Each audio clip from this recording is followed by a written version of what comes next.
But I think this debate over how do we define history is kind of, in a certain sense, not really getting at, I think, what is more interesting, which is how, I guess, like the history of the concept of history. I guess Logo was kind of trying to go down this path at one point, which is that how we view I mean, if you see history in a certain sense as a kind of a model that we inhabit, I think, this is a fair enough basic way of describing it.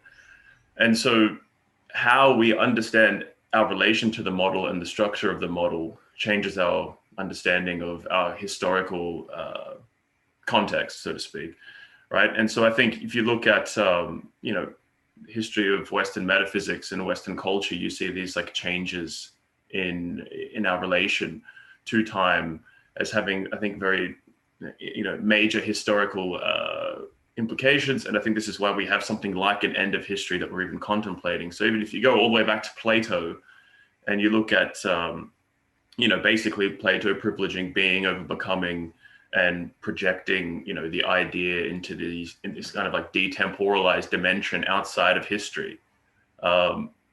In a certain sense, he is kind of denying history in this way. And this is, I think, the source of a lot of the West's, anti-historical perspectives. But if you look at what Plato's doing within history, Plato's not just doing this for the sake of it. He's trying to respond to the problems of sophistry and tyranny, that as he sees them, or at least him and Socrates see them as the central kind of moral problematic of the social and political environment in which they lived at the time. And so the detemporalization of the idea was, in a certain sense, a way of, we need to take these concepts and project them outside of history, because within history, we don't know how to make sense of them. And we're getting kind of smashed with sophists and tyrants, and we don't know what else to do. And so it seems like you have this kind of common thread throughout the West, where you have to create these, basically anti-temporal or atemporal bureaucracies that we constantly try and project out of history.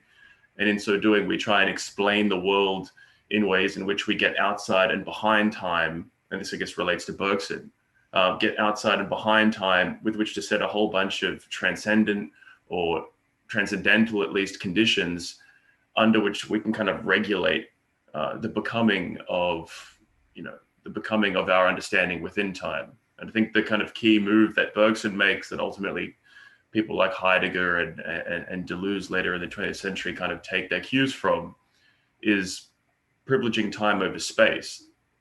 Bergson's point is that as soon as you start intellectualizing and kind of creating this kind of geometrical conception of time, you're no longer talking about time, you're talking about space.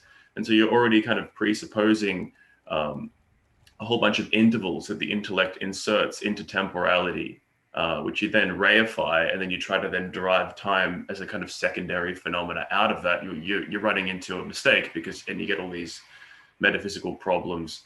There's a reason why Kant's, philosophy runs into all these antinomian he at least admits them, but it runs into all these antinomian paradoxes because he's privileging the geometrical over, what Bergson would see as the vital, which is something that can only really express itself temporally and necessarily prior to kind of a kind of spatial representation of the world. And my contention, though, is that it's not just like a metaphysical point, but this is actually a moral problem, like a political problem, and therefore a deeply historical problem, because we need to keep doing, like, Kant isn't just doing metaphysics because he wants to have the best metaphysics. Kant is responding to moral problems. How do we have science and Christianity and ethics and fit them all together in a way that's coherent and works? And we've got problems in Western philosophy that he's coming out of, obviously, with like skepticism from Hume and so forth, problematizing a whole bunch of moral ideas, a whole bunch of religious ideas, and he's trying to fit all these things together. He's a kind of bureaucrat in the same way that Plato was, trying to project some kind of, his innovation is, instead of having a transcendent bureaucracy, you have a transcendental bureaucracy, but in the same sense, that's what he's doing.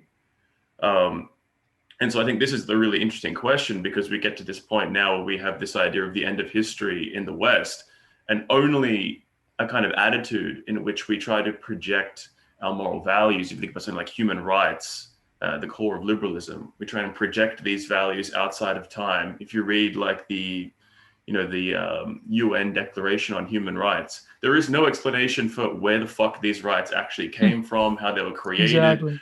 They don't have a history. They just somehow float in this transcendent position, and that just manifest themselves through talking about them. And this is generally the Western attitude, at least the bureaucratic Western attitude, that I think is at the core of so much of what goes wrong, and why we run into these kinds of stagnated roadblocks where we think, oh yes, we've completed history, or what have you. I mean, ironically, Hegel gets associated with all of this end of history stuff, and I guess in a certain way, certain things that he wrote make him culpable. But I think, at least with Hegel, he does temporalize the idea. He does understand the idea as being embedded within a history and a kind of dialectical progression and so forth. And so I think, at least within Hegel's system, you have the capacity to demonstrate, okay, if there is more to come from wherever we're at, in terms of the political discourse, the moral discourse in the West right now, history can continue. And I think the moment in which that was confirmed, at least in my perspective, ironically, is near reaction. I mean, people might think, okay, why the hell do you think mold bugs are Hegelian? That's ridiculous. Obviously that's kind of ridiculous to say it like that. But if you look at like Moldbug's writings, Moldbug begins as a libertarian, right? So you can't get more liberal than a libertarian. They're like the most pure autistic, liberal you can get. The most reified version of a libertarian. Yeah, right. But then he says, okay, well, but what confused him originally was that, okay, well, why the fuck were we more free under a monarchy than we are under a democracy?